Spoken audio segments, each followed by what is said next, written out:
हरियाणा विधानसभा चुनाव 2024 के लिए मतदान दलों को ईवीएम के साथ अब मतदान केंद्रों पर भेजा जा रहा है। इससे पहले कल मतदान से पूर्व चुनावी भाषणों और चुनाव का आखिरी दिन सभी पार्टियों ने पूरा दम लगाया।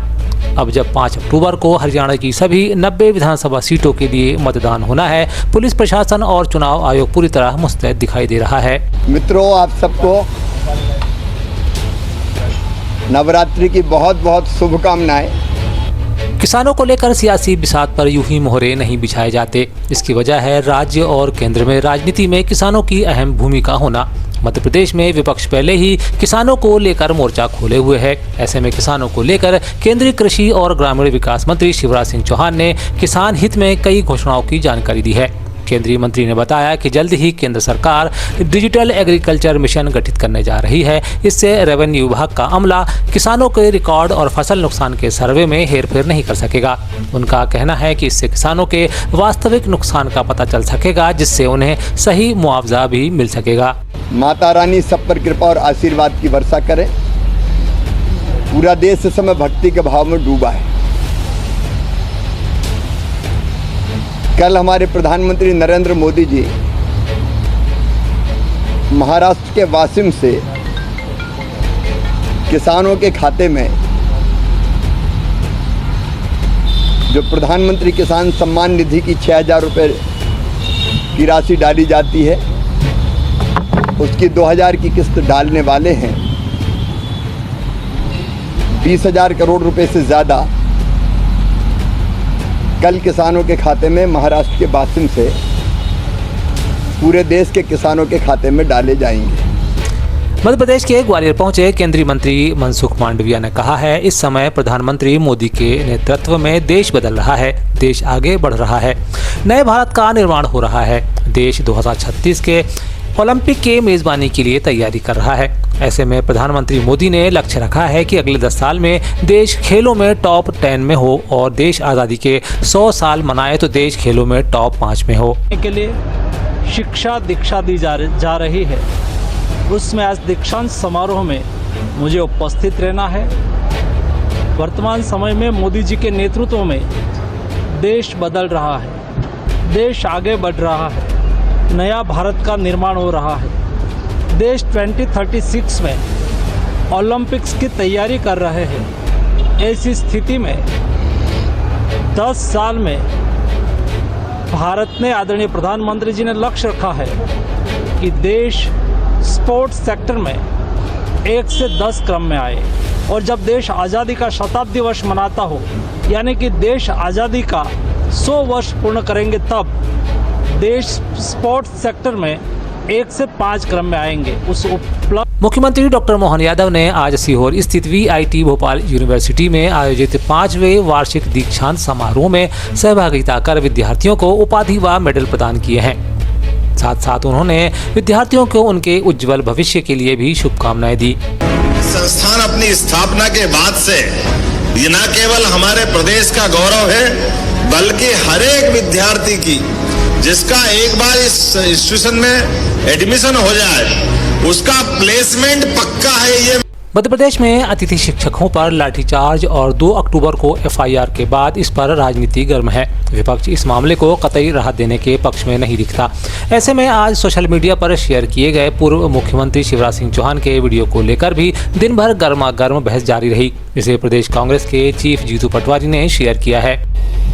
शिक्षकों की भर्ती में अभी तक अतिथि शिक्षकों को केवल 25% का आरक्षण था, अब 50% बढ़ा के किया जाएगा।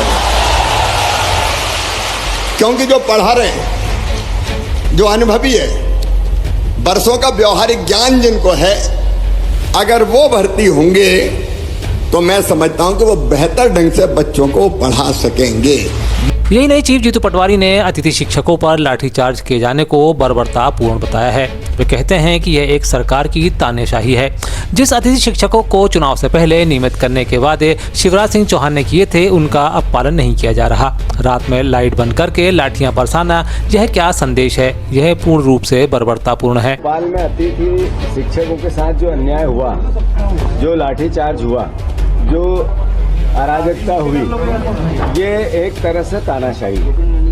आप देखो कि जिन अतिथि शिक्षकों के लिए सिंधिया जी ने ये कहा कि मैं सरकार गिरा दूंगा और गिरा दिया, जिन अतिथि विद्वानों को चुनाव से पहले नियमित करने के लिए शिवराज जी ने बड़े बड़े वादे किए और अपने घोषणा पत्र में उनसे जो वार्ता हुई उसमें भी बात की, उसका भी आज तक पालन नहीं किया। फिर ये मोहन यादव जी जो आज मुख्यमंत्री हैं, इन्होंने एक लेटर लिखा था जब कांग्रेस की सरकार थी कि इनको नियमित किया जाए वर्ग 1, 2 और 3। तो रात में लाइट बंद करके लाठियां बरसाना, ये मैसेज क्या है? मतलब शिक्षकों को जो भविष्य बनाता है देश का और प्रदेश का, जो शिक्षा जगत अपने परिवार की यातनाओं को आत्मसात करता है पर देश के लिए, प्रदेश के लिए, भावी भविष्य के लिए लड़ता रहता है, उसके साथ ऐसा लाठी चार्ज करना ये बर्बरता है। दूसरी तरफ कांग्रेस के नेता और विपक्ष उमंग सिंघार ने भी जब सोशल प्लेटफॉर्म पर एक वीडियो शेयर किया तब हंगामा ही हो गया। हालांकि यह वीडियो झारखंड का बताया जा रहा है, लेकिन इसे शेयर करते हुए नेता प्रतिपक्ष उमंग सिंघार ने कटाक्ष भी किया है। है ही बच्चों का भविष्य बर्बाद कर दिया, जिंदगी से खिलवाड़ किया। सत्ता के दलालों ने 17 बार पेपर लीक किए, हर बार धोखे में रखा, करोड़ों रुपया कमा लिए और बच्चों को दर दर की ठोकरें मारने के लिए, खाने के लिए छोड़ दिया।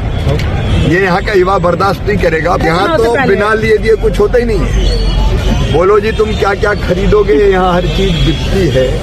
ये तो बेच रहे हैं, ये पोस्टिंग बेचते हैं, ये नौकरी बेचते हैं और खनिज की लूट जैसी हो रही है, पैसा सब इनके घरों में जा रहा है, तो तबाह और बर्बाद कर दिया। दूसरी तरफ वीडियो के सोशल मीडिया में सुर्खियां बटोरने के बाद भाजपा ने इस पर पलटवार किया। मीडिया विभाग के आशीष अग्रवाल ने तुरंत प्रतिक्रिया देते हुए सोशल अकाउंट पर कांग्रेस पर कानूनी कार्रवाई करने की धमकी भी दे डाली। अग्रवाल ने लिखा, डर्टी कांग्रेस की डर्टी पॉलिटिक्स। इंडी गठबंधन वाली झारखंड सरकार के काले कारनामों को छिपाने और मध्यप्रदेश सरकार को बदनाम करने की कोशिश में उमंग सिंघार ने डर्टी और फेक पॉलिटिक्स का पुनः परिचय दिया है।